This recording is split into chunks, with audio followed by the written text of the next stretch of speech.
Colexio da parroquia de Chapela. Xa hai dúas fochancas abertas no asfalto e os veciños temen que os buracos vayan a máis ou mesmo que se abran novas fendas.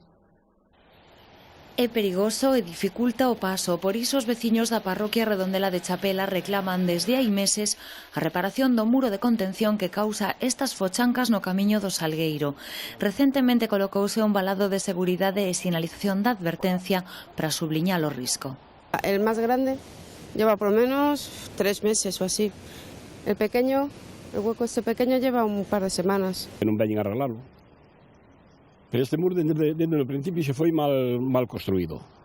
Porque ese muro tiña que levar unha superficie para baixo, non? Un metro de profundidade. E posarlo encima da terra. Por encima meteron un rejo pola parte de abaixo e escarbou as pedras todas pola parte de abaixo. Ahora apareceu ese outro cacho, que fan?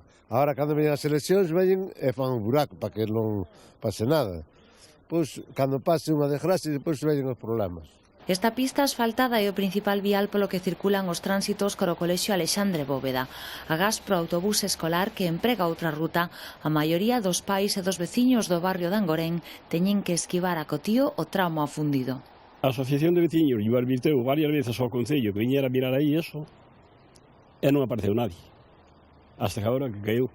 E agora caeu e tampouco veñe. O outro día houve aquí os mallos, estaba desde lá arriba, todo hasta lá baixo, cheo de coches.